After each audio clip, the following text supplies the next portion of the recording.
Hello, ഹെയർസ്റ്റൈൽസിൻ്റെ പുതിയൊരു വീഡിയോയിലേക്ക് എല്ലാവർക്കും സ്വാഗതം. അപ്പോൾ ഇന്ന് നമ്മൾ ഒരു മോരുകറിയുടെ റെസിപ്പിയാണ്, സിമ്പിൾ ഒരു മോരുകറിയുടെ റെസിപ്പിയാണ് നമ്മളിന്ന് ഷെയർ ചെയ്യുന്നത്. അപ്പോൾ കുറച്ച് നാളായി നമ്മൾ വീഡിയോസൊക്കെ അപ്ലോഡ് ചെയ്തിട്ട് കുറച്ച് തിരക്കിലായിരുന്നു. എനിക്കൊരു എക്സാം ഉണ്ടായിരുന്നു, പിന്നെ അതിൻ്റെ ഇടയിൽ ചേട്ടൻ പോയി. അപ്പോൾ എനിക്ക് ഒറ്റയ്ക്ക് വീഡിയോ എടുക്കാനായിട്ടുള്ള ബുദ്ധിമുട്ടുകളൊക്കെ ഉണ്ടായിരുന്നു.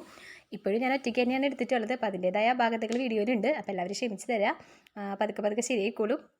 പിന്നെന്താ, ഇപ്പോൾ ഇന്നത്തെ വീഡിയോ എന്ന് പറയുന്നത് ഞാൻ പറഞ്ഞു മോരുകറിയാണ്. അപ്പോൾ എങ്ങനെയാണ് നമുക്ക് നോക്കിയിട്ട് വരാം. അപ്പോൾ അതിന് വേണ്ട ഇൻഗ്രീഡിയൻസ് ഒക്കെ എടുത്ത് വെച്ചിട്ടുണ്ട്. നമ്മളിപ്പോൾ പൈനാപ്പിൾ ഇട്ടിട്ടാണ് ഇന്ന് മോര് കാച്ചുന്നത്. അപ്പോൾ പൈനാപ്പിൾ ഞാൻ ചെറിയ കഷ്ണങ്ങളാക്കിയിട്ട് മുറിച്ച് വെച്ചിട്ടുണ്ട്. പിന്നെ നമുക്ക് വേണ്ടത് നാളികേരം ചിരുകിയതാണ്. അപ്പോൾ അത് ഞാനിപ്പോൾ ഒരു അരമുറി നാളികേരം ചിരുകി വെച്ചിട്ടുണ്ട്. പിന്നെ വെളുത്തുള്ളി, പച്ചമുളക് വേണം, വേപ്പില, കറിവേപ്പില ആവശ്യത്തിന്. പിന്നെ നമുക്ക് വേണ്ടത് മോരാണ്. അപ്പോൾ മോരും ഇവിടെ റെഡിയാക്കി വെച്ചിട്ടുണ്ട്. അപ്പോൾ ഇതേപോലെ തന്നെയാണ് കേട്ടോ പൈനാപ്പിൾ, അല്ലെങ്കിൽ പിന്നെ അതിൽ പഴമോ അങ്ങനെ ഏത് വേണമെങ്കിലും ആക്കാം. അപ്പോൾ ഇനി നമുക്കത് വേവിച്ചെടുക്കണം. അപ്പോൾ അതിന് വേണ്ടിയിട്ടൊരു പാൻ എടുത്തിട്ടുണ്ട്. അതിലേക്ക് മുറിച്ച് വെച്ചിരിക്കുന്ന പൈനാപ്പിൾ ഇട്ട് കൊടുക്കുകയാണ്. അപ്പോൾ ഇത് വല്ലാണ്ട് അങ്ങോട്ട് ചെറിയ കഷ്ണങ്ങളും അല്ല, എന്നാൽ അത്യാവശ്യം വലിയ കഷ്ണങ്ങളും അല്ല, അത് മീഡിയം സൈസിലാണ് എടുക്കുന്നത്. ഇനി ഇതിലേക്ക് ആവശ്യത്തിന് പച്ചമുളകാണ് അരിഞ്ഞിരുന്നത്. ഇതിപ്പോൾ അത്ര വലിയ എരിവുള്ളതല്ല, അപ്പോൾ ഒരു 3-4 ഞാൻ ഇട്ടിട്ടുണ്ട്. അപ്പോൾ നിങ്ങൾ എരിവിനനുസരിച്ചിട്ട് മാറ്റങ്ങളൊക്കെ വരുത്താം. പിന്നെ 2 തണ്ട് വേപ്പിലയാണ് ഇട്ട് കൊടുക്കുന്നത്. അപ്പോൾ അത് ഉരിഞ്ഞിട്ട് കൊടുക്കാം. ഇനി നമുക്ക് ആവശ്യത്തിന് ഉപ്പിട്ട് കൊടുക്കണം. ഞാനൊരു 1/2 ടീസ്പൂണോളം ഉപ്പിട്ട് കൊടുത്തിട്ടുണ്ട്. പിന്നെ മഞ്ഞൾപ്പൊടി വേണം. അപ്പോൾ ഒരു 1/2 ടീസ്പൂണോളം മഞ്ഞൾപ്പൊടി ഇട്ട് കൊടുത്തു. ഇനി ഇതിലേക്ക് ആവശ്യത്തിന് വെള്ളം ഒഴിച്ച് വെക്കുക. അത് ഏകദേശം ഒന്ന് മുങ്ങിയൊക്കെ എടുക്കണം. അപ്പോൾ ഇത് ഞാനിപ്പോൾ ഒരു 1/2 കപ്പ് മുതൽ ഒരു 3/4 കപ്പോളം വരെ വെള്ളം ഒഴിച്ച് കൊടുത്തിട്ടുണ്ട്. ഇനി ഇത് നന്നായിട്ടൊന്ന് മിക്സ് ചെയ്ത് ഉപ്പൊക്കെ ഒന്ന് എല്ലായിടത്തേക്കും പാകത്തിനാക്കിയതിന് ശേഷം നമുക്കിത് വേവിക്കാനായിട്ട് വെക്കാം. ഇത് വേവിക്കാനായിട്ട് വെച്ചിട്ടുണ്ട്. ആ സമയം കൊണ്ട് നമുക്ക് അരപ്പ് റെഡിയാക്കാം. അപ്പോൾ നാളികേരം ചെരുകി വെച്ചിരിക്കുന്നതിലേക്ക് ഒരു 1/2 ടീസ്പൂണോളം കുരുമുളകും നല്ല ജീരകത്തിൻ്റെ ഒരു 1/2 ടീസ്പൂണോളം ജീരകത്തിൻ്റെ പൊടി ഇട്ട് കൊടുത്തിട്ടുണ്ട്. പിന്നെ നമ്മൾ തൊലി കളഞ്ഞ് വെച്ചിരുന്ന വെളുത്തുള്ളിയും ഇട്ട് കൊടുത്ത് ഒന്ന് ഗ്രൈൻഡ് ചെയ്തെടുക്കുകയാണ്. ഇനി ഇത് നന്നായിട്ട് ഒരുപാട് അങ്ങോട്ട് പേസ്റ്റ് ആവണ്ട, എന്നാൽ അത്യാവശ്യം നല്ല രീതിയിൽ അരിഞ്ഞ് കിട്ടേ വേണം. അപ്പോൾ അതിലേക്ക് ആവശ്യത്തിന് വെള്ളം ഒഴിച്ച് കൊടുക്കുകയാണ്. ഇതിപ്പോൾ ഒരു 1/2 കപ്പ് മുതൽ ഒരു 3/4 കപ്പോളം വെള്ളം ഞാൻ ഒഴിച്ചു കൊടുത്തിട്ടുണ്ട്. ഇനി ഇത് അരച്ചെടുത്തതിന് ശേഷം നമുക്ക് നോക്കാം. അപ്പോൾ അതിനനുസരിച്ച് വെള്ളം ആവശ്യമാണെങ്കിൽ നമുക്ക് ചേർത്ത് കൊടുക്കാം. ഇത് അരച്ചെടുക്കുകയാണ്. ആ സമയം കൊണ്ട് നമ്മളുടെ പൈനാപ്പിൾ വെന്ത് വന്നിട്ടുണ്ട് കേട്ടോ. അപ്പോൾ അത് ഞാനിവിടെ മാറ്റി വെച്ചു. ഇനി നമുക്ക് പാൻ അടുപ്പിലേക്ക് വെക്കാം. ചൂടായിട്ട് വരുമ്പോൾ നമുക്കൊരു ഇത്തിരി വെളിച്ചെണ്ണ ഒഴിച്ചു കൊടുക്കണം. വെളിച്ചെണ്ണയാണ് കേട്ടോ എടുക്കുന്നത്. അപ്പോൾ വെളിച്ചെണ്ണ ചൂടായിട്ട് വരുമ്പോൾ കടുക് ഇട്ട് കൊടുത്തു. കടുക് പൊട്ടി വരുമ്പോൾ നമുക്ക് വറ്റൽമുളക് ഇട്ട് കൊടുക്കണം. പിന്നെ നമുക്ക് വേണ്ടത് ഉലുവയാണ്. ഒരു നുള്ള് ഉലുവ ഇട്ട് കൊടുത്തിട്ടുണ്ട്. ഇനി കറിവേപ്പില ആവശ്യത്തിന് ഇട്ട് കൊടുത്തിട്ടുണ്ട്.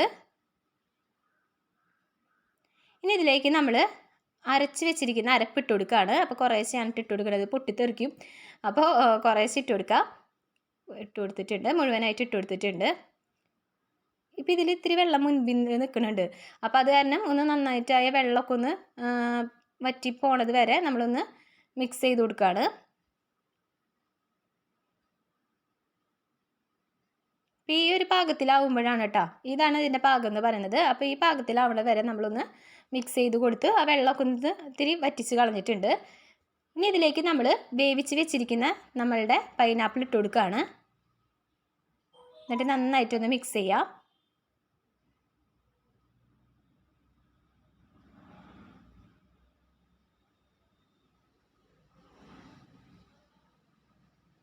ഇനി ഇതിലേക്ക് നമുക്ക് മോരാണ് ഒഴിച്ചു കൊടുക്കുന്നത്. മോര് നന്നായിട്ടൊന്ന് മിക്സ് ചെയ്ത്, ഇപ്പോൾ തൈരാണ് എടുത്തിരിക്കണമെങ്കിൽ ഒന്ന് ജസ്റ്റ് മിക്സിയിലൊന്ന് അടിച്ചെടുത്ത് കഴിഞ്ഞാൽ അത് മോരായി. അപ്പോൾ അത് എടുക്കാം. അപ്പോൾ മോര് ഒഴിച്ചു കൊടുത്തിട്ടുണ്ട്. ഇത് നന്നായിട്ടൊന്ന് മിക്സ് ചെയ്ത് കൊടുക്കാം.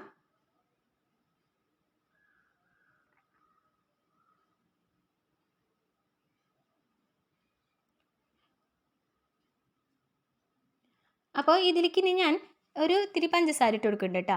അപ്പോൾ ആ പഞ്ചസാര എന്തിനാണെന്ന് വെച്ചിട്ടുണ്ടെങ്കിൽ അതിൻ്റെ ആ ഒരു ടേസ്റ്റ് ബാലൻസ് ചെയ്യാൻ വേണ്ടിയിട്ടാണ്. അപ്പോൾ ഇതൊന്ന് ട്രൈ ചെയ്ത് നോക്കാം. ഇടുന്നവരുണ്ടാവുമായിരിക്കും, ഇടാത്തവരുണ്ടെങ്കിൽ ഇതിങ്ങനെ ഒന്ന് ട്രൈ ചെയ്ത് നോക്കൂ. അപ്പോൾ ടേസ്റ്റ് നമുക്ക് ബാലൻസ് ചെയ്തെടുക്കാനായിട്ട് പറ്റും. അപ്പം അമ്മയാണ് എനിക്ക് ഹെൽപ്പ് ചെയ്തത് കേട്ടോ. എനിക്ക് ഒറ്റയ്ക്ക് ക്യാമറ ഓപ്പറേറ്റ് ചെയ്യാനായിട്ട് പറ്റുന്നില്ല. അപ്പോൾ അത് കാരണം അമ്മ എന്നെ ഹെൽപ്പ് ചെയ്യുന്നുണ്ട്. അപ്പോൾ ഇത് നന്നായിട്ട് മിക്സ് ചെയ്തെടുത്തിട്ടുണ്ട്. ഈ സമയത്ത് നമ്മൾ ഉപ്പൊക്കെ നോക്കിയിട്ട് ഇല്ലയെന്നുണ്ടെങ്കിൽ ഇട്ട് കൊടുക്കുക. അപ്പോൾ ഇത് ഏകദേശം റെഡി ആയിട്ടുണ്ട്. ഇനി ഇത് നമുക്കൊരു സെർവിങ് ബൗളിലേക്ക് മാറ്റാം. അപ്പോൾ ഇതൊരു ബൗളിലേക്ക് നമ്മൾ മാറ്റിയിട്ടുണ്ട് കേട്ടോ. അപ്പോൾ ഇതാണ് ഇന്നത്തെ നമ്മുടെ വീഡിയോ. വളരെ സിമ്പിളായിട്ട് നമുക്ക് വീട്ടിൽ ഉണ്ടാക്കിയെടുക്കാൻ പറ്റുന്ന ഒരു മോരുകറിയാണ്. അപ്പോൾ എല്ലാവരും ട്രൈ ചെയ്ത് നോക്കാം. അപ്പോൾ ആദ്യമായിട്ടാണ് എൻ്റെ ചാനൽ കാണുന്നതെന്നുണ്ടെങ്കിൽ പ്ലീസ് എൻ്റെ ചാനൽ ഒന്ന് സബ്സ്ക്രൈബ് ചെയ്യുക. അപ്പോൾ ഇനി വേഗം തന്നെ വീഡിയോസ് അപ്ലോഡ് ചെയ്യുന്നതായിരിക്കും. എല്ലാവരും മാക്സിമം ഒന്ന് സപ്പോർട്ട് ചെയ്യണം. അപ്പോൾ പുതിയൊരു വീഡിയോയിൽ കാണുന്നത് വരെ ബൈ, ടേക്ക് കെയർ.